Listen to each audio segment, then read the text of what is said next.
Today we are joined via telephone by Moses Corbins, who's been homeless for the past 20 years. In 2008, he caught the public's eye after appearing in a short film. He lives in California, and in a few short hours will be entering rehab this morning. Moses Corbin, thank you so much for joining us this morning. How are you? I'm all right, Scott. Thank you. Thank you for joining us. Moses, I think a lot of people want to know the answer to this question. You've been homeless for 20 years. How did you become homeless? Oh, well, several events happened. You know, it just doesn't all of a sudden happen overnight. But just being separated from my partner, you know, for 8 years, and then dealing with drugs and, you know, and just secluding yourself. That after a while, it compounds itself. Yeah, so certainly those things can definitely happen. Yeah, we're having a little trouble hearing you. If you could. Okay, is this better? That's a little better. Yes. Okay. There are so many of us in this country who are homeless. So many homeless people. What is it like to be homeless? Oh wow! It's sort of like it's a constant battle. You know, you battling other your own demons, and then also too, you're dealing with watching yourself from other homeless, which prey on each other, and also from the police, and not and not feeling good because usually other people frown on you. Do you hear me well? Maybe if you could put the phone a little closer. We're just a little trouble now. Okay, is this better? Yeah, it's getting better. Getting better all the time. You know, you mentioned there that trouble certainly with the police who come around and other homeless preying on you. What happens there with the other homeless people? I guess it's being opportunists and stuff, right? You know, if you see an opportunity to take something that you don't have, and plus you like to rather. I didn't quite do that. I never did that.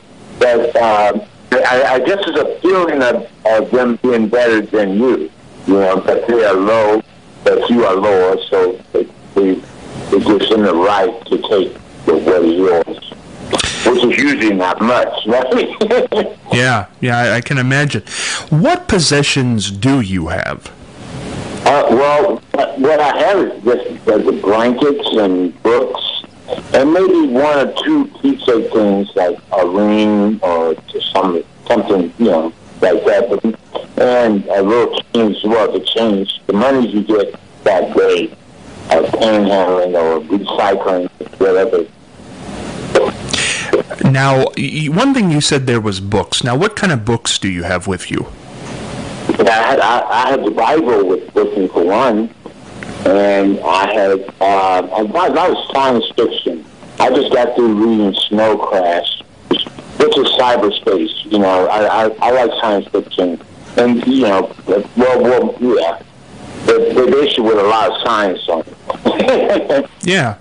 That's very interesting. You know, you carry the Bible around. Is there any reason you carry the Bible around? It's just the way I was brought up.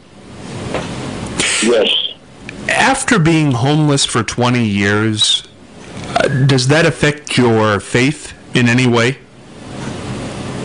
Oh, just growing up affects your faith. You know, right? Just being older, I should say. Right? You know, but it does have a lot of tension on it. Because you figure if there's a God, then why do I have to constantly go through all this, right? So, have you ever come up with an answer for that? No, if I did, I'd borrow it, right? Yeah, that's right. That's a tough question to answer. You know, Moses, you were in this short film. Tell us about this short film, how it came about. Ooh, well, Francisco's here. I don't know if he could help with how the film came about. Right, Francisco is working on the documentary. What was the short film? what's the short film? It's called I Wish. And what did you portray in that? I portrayed a homeless guy. That's pretty much it. You know, that wanted to achieve. You know, that if he could, I guess we granted his wishes, right? You know, earthly wishes, right? Not heavenly wishes. After being homeless for 20 years and getting a part in a movie, what was that like? Oh, very unreal, very surrealistic, right? You know, just very surreal. I should say surreal. Yeah. I'm with you. After the movie, how did that change your life? That experience? Oh well, it showed that there was a way out, right? There's a way out. You know, as long as you keep trying. When the movie was over, because that was in 2008, and you say it showed that there was a way out, what happened that you weren't able to get out in 2008? Say that again. This movie, this short film that you were in was 2008, and you say it gave you hope that you could get out, that things could change. Why weren't you able to get out of the homeless situation in 2008 after the short film? Well, one of the reasons that it's not a one fixed thing, right? Usually people who are homeless have multiple problems, right? Multiple situations. So one thing really doesn't alleviate it, right? Because otherwise that would be the answer. Yeah. Now, one thing, Moses, I want to talk about, and this is, I think you've been pretty open about this. You have a crack addiction. How did that start? How did it start? Yeah. When did it start? Oh wow, that's really hard to, you know, because I guess that's pretty much, you know, you're taking the drug that is most popular at that time, right? So, you know, I went through heroin, you know, heroin, and I did that because that became less popular. And drinking, I stopped that because that became less popular. You know, you want to sort of fit in the last group to fit in is the group that are addicts, right? And so you try to fit in with the addicts at that time and day. What does crack do for you? How does it help you? Well, to plain and simple, just another form of escape, right? Right, just another form of escape. It's very interesting. What are you trying to escape? Okay, you make me laugh. Just reality, you know, pain, you know, the demons in your head that never stops, right? Whatever you're running from or whatever happened to you, right, you're trying to dull that.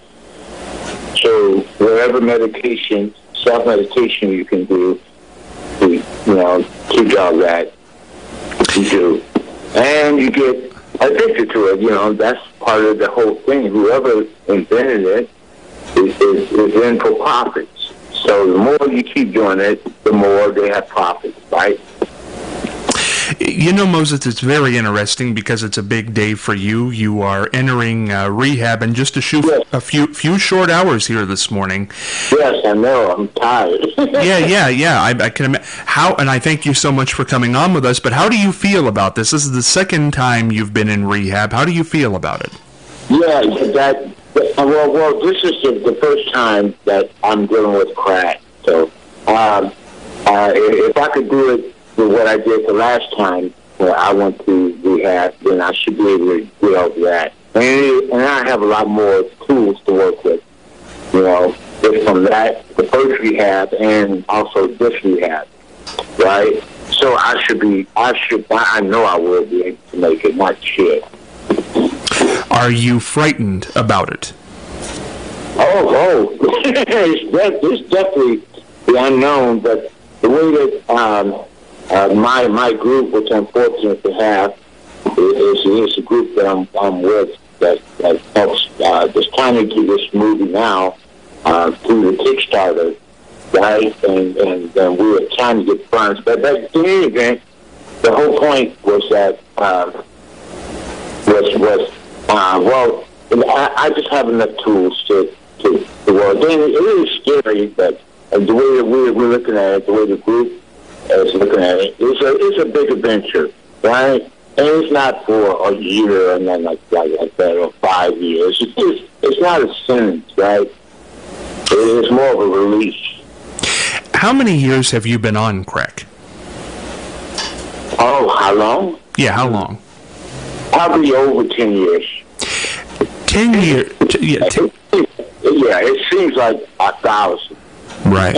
Well, using crack for 10 years, why did it take you so long to decide to go to rehab? Oh, because it wasn't my own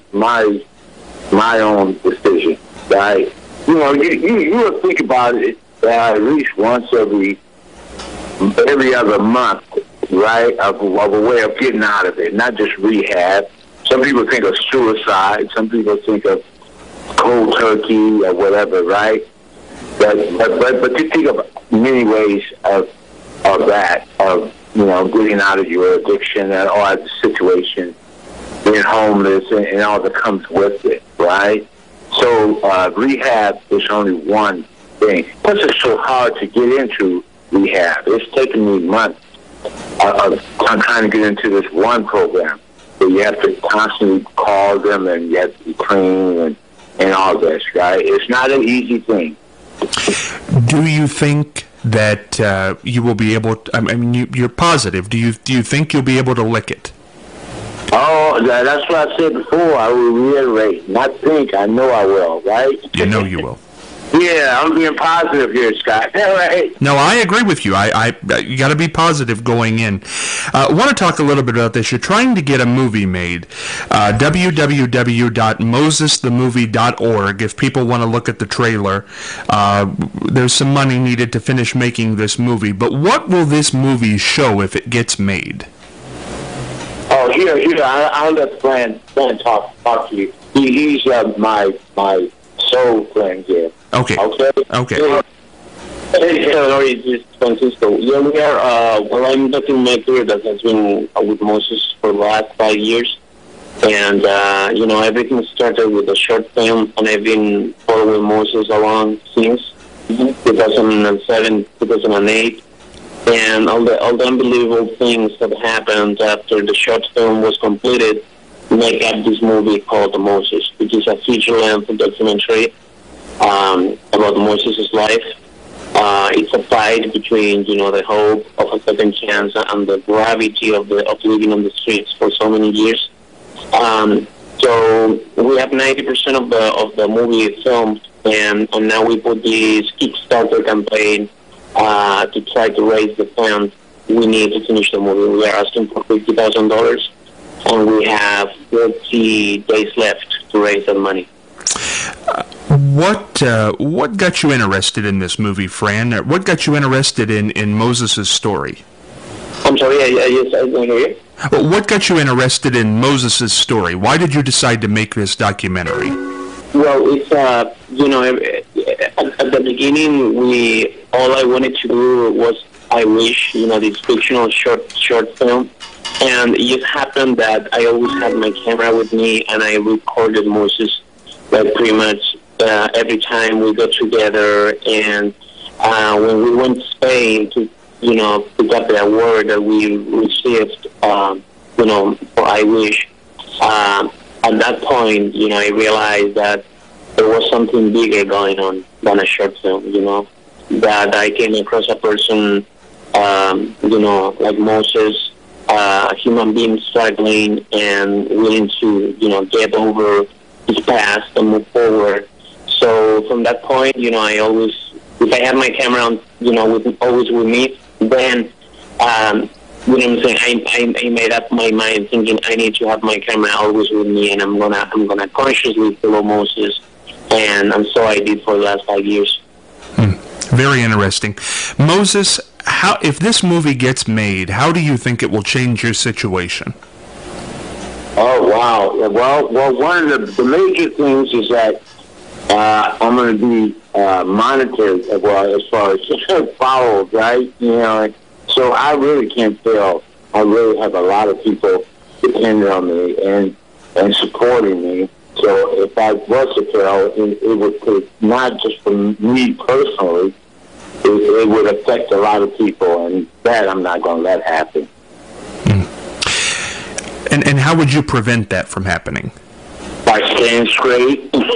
Yeah. And staying positive and staying busy, right? Doing a lot of work in my community and other communities that need, you know, like lectures or whatever, or just talks and conferences, or whatever I can do, you know, just to, I would say, just to keep moving forward, as Francisco said. You know, Moses, it's very interesting. We're talking about you entering rehab here in just a few short hours, and that you're very positive, and you have to be, and you want to come out and be positive and become a successful part of life moving forward, get over the homelessness. Is there any fear involved there? Those are big mountains to climb. Well, no, I don't. The way if the things are that big, it's best not to look at the whole mountain and just take it one step at a time, right? And just keep it in view.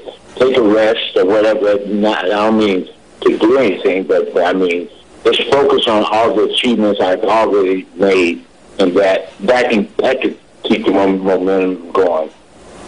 Yeah, absolutely. Moses, we talked about something very early on in this interview, that people look down on the homeless. You feel in a certain way. Right. How does that make you feel as a man in today's society? Oh, with your self-esteem? Yeah. Well, it definitely can play upon it, but I've dealt a lot with that all my life, you know.